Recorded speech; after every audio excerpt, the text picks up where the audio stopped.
बिस्मिल्लाहिर्रहमानिर्रहीम। अस्सलाम वालेकुम डियर स्टूडेंट्स, क्या हाल हैं? ठीक हैं जी।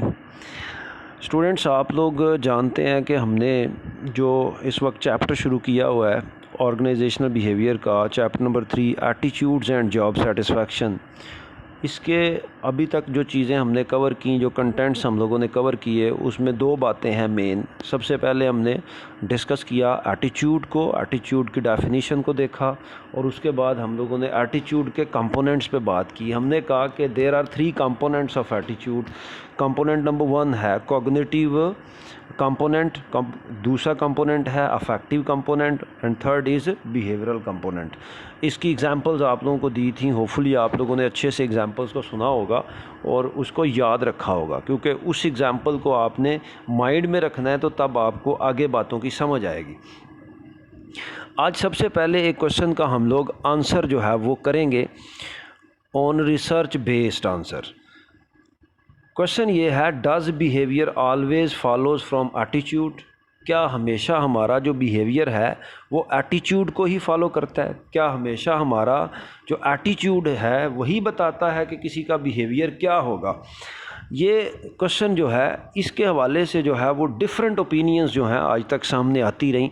बहरहाल अगर हम लोग इस चीज़ को समझने की कोशिश करेंगे तो कंक्लूड यही कर पाएंगे हम लोग कि हमेशा हमारा जो बिहेवियर है वो एटीट्यूड को फॉलो करता है। जो जिसका एटीट्यूड होता है वो उसी के अकॉर्डिंगली रिएक्ट करता है, वो उसी के अकॉर्डिंगली बिहेव करता है। अब इसके अंदर आप लोग देखें, स्लाइड्स के अंदर कुछ हमने बुक से चीज़ें ली हुई हैं, उनको जो है वो हम गो थ्रू कर लेते हैं। Early research on attitude assumed they were causally related to behavior, that is the attitudes people hold determine what they do। जो एटीट्यूड किसी का होता है वो बताता है कि कोई क्या करेगा।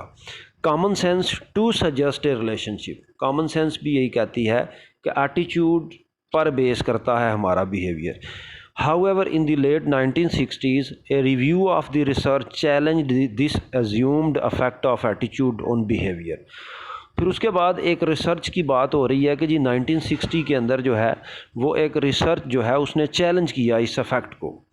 वन रिसर्चर, उसकी एग्जांपल दी गई है, वो रिसर्चर कौन था? Leon Festinger argued that attitude follow behaviour. वो कहता है जी एटीट्यूड जो हैं हमारे वो बिहेवियर को फॉलो करते हैं, यानी ये उलट बात कर रहा है।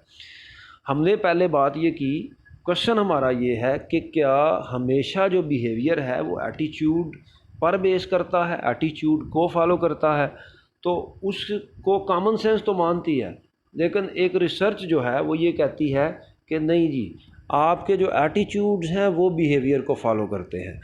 तो उसने कहा कि जी Festinger proposed that cases of attitude following behaviour illustrate the effect of cognitive dissonance.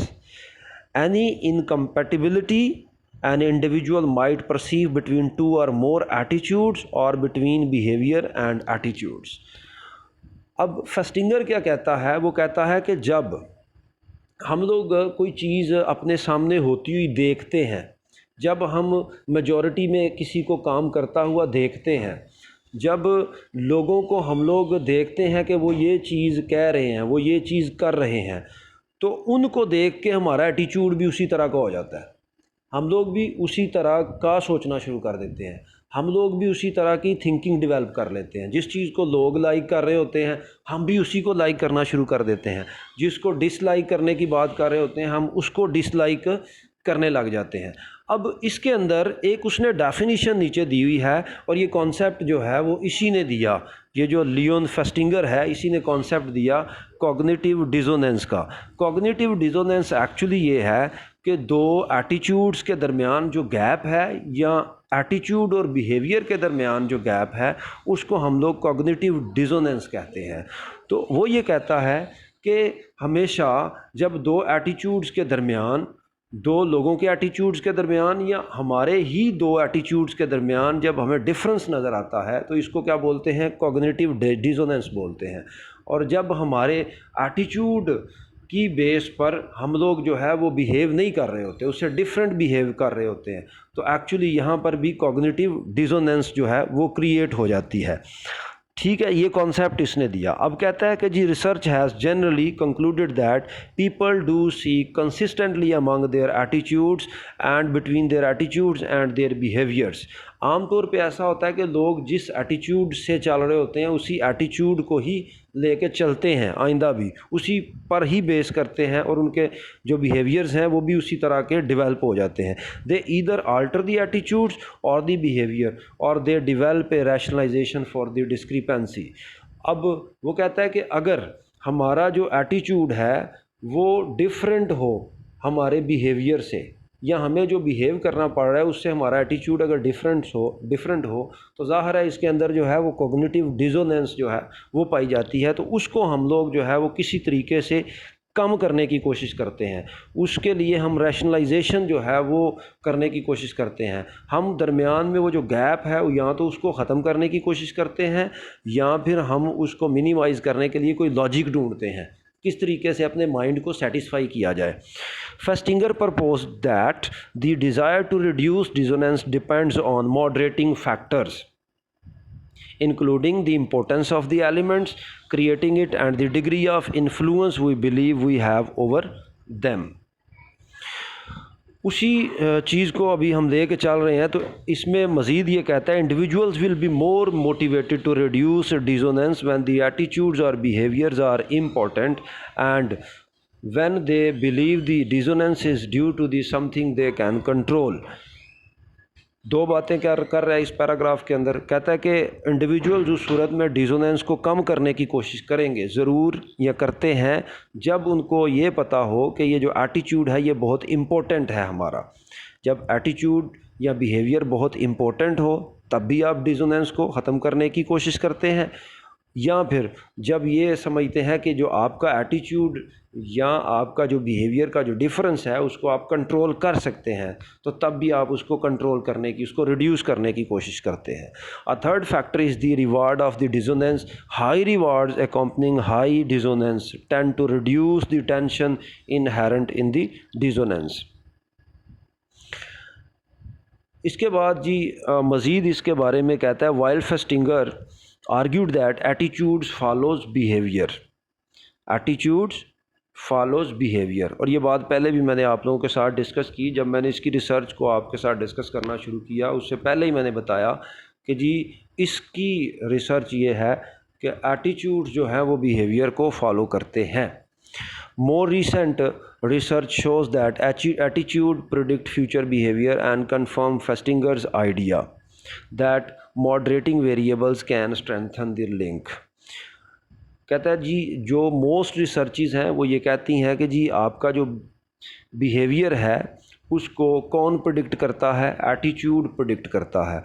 बस इसके अंदर एक चीज़ को शामिल किया गया कि फेस्टिंगर जो ये बात करता है कि मॉडरेटिंग वेरिएबल जो है वो इस रिलेशनशिप को स्ट्रेंथन करते हैं, तो उनका जो है उसकी उस बात को है यहाँ पे एक्नॉलेज किया गया फर्दर जो लेटेस्ट रिसर्चेस हैं उसके अंदर। अब कॉग्निटिव डिसोनेंस की डेफिनेशन को हम सेपरेटली जो है वो यहाँ पे स्टडी कर लेते हैं। What is that definition? Any incompatibility between two और मोर एटीट्यूड्स और बिटवीन बिहेवियर एंड एटीट्यूड्स। दो एटीट्यूड्स के दरमियान में या आपके बिहेवियर और आपके एटीट्यूड के दरमियान जो गैप है that is called cognitive dissonance. Individual seek to reduce this gap और डिसोनेंस। हमेशा इंडिविजुअल्स की कोशिश होती है कि इस गैप या जो डिसोनेंस है इसको कम किया जाए। वो कौन से मॉडरेटिंग वेरिएबल्स हैं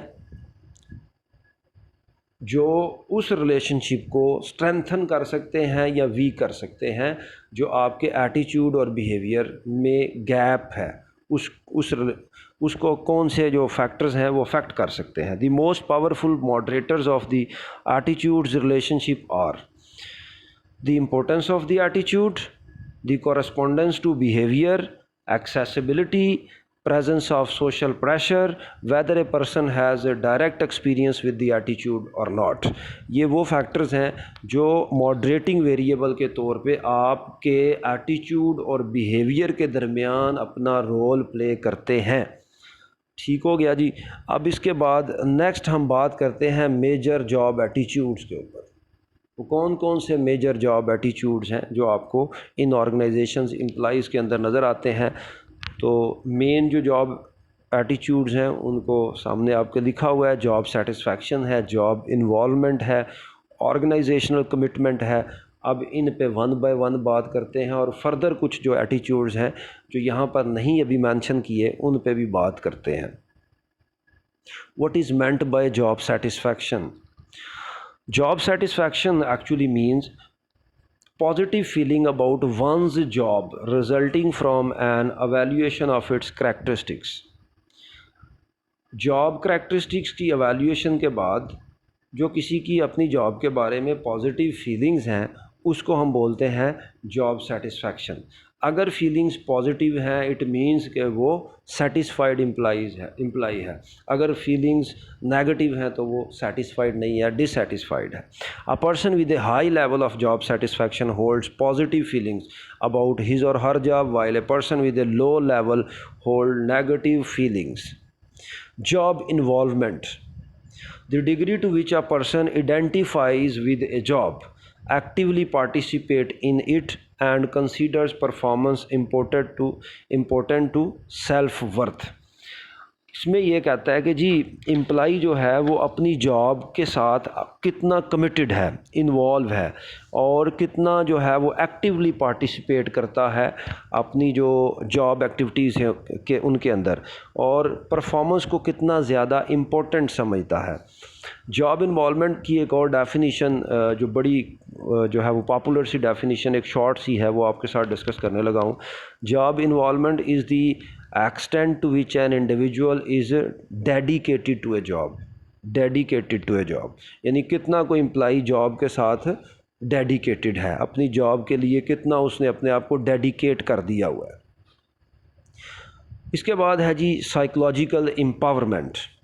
psychological empowerment means employee belief in the degree to which they affect their work environment, their competence, the meaningfulness of their job and their perceived autonomy in their work। Employee का जो ये belief है कि वो जो है किस हद तक अपनी ऑर्गेनाइजेशन की परफॉर्मेंस के ऊपर इफ़ेक्ट कर सकता है, उसका बड़ा अहम रोल है।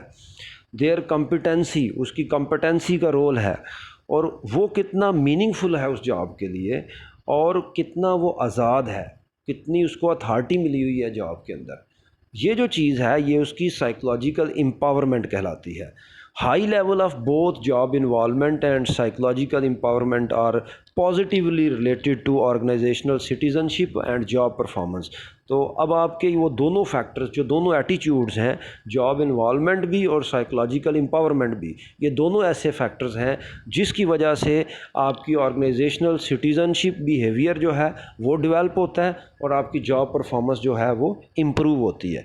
तो हम लोग जो है इससे अगले क्लिप के अंदर, अगली वीडियो के अंदर जो है इसका जो रिमेनिंग पार्ट है इस चैप्टर का उसको कवर करेंगे जी। उसको भी लाजमी आप लोग सुनिएगा। Thank you very much. अल्लाह हाफिज़।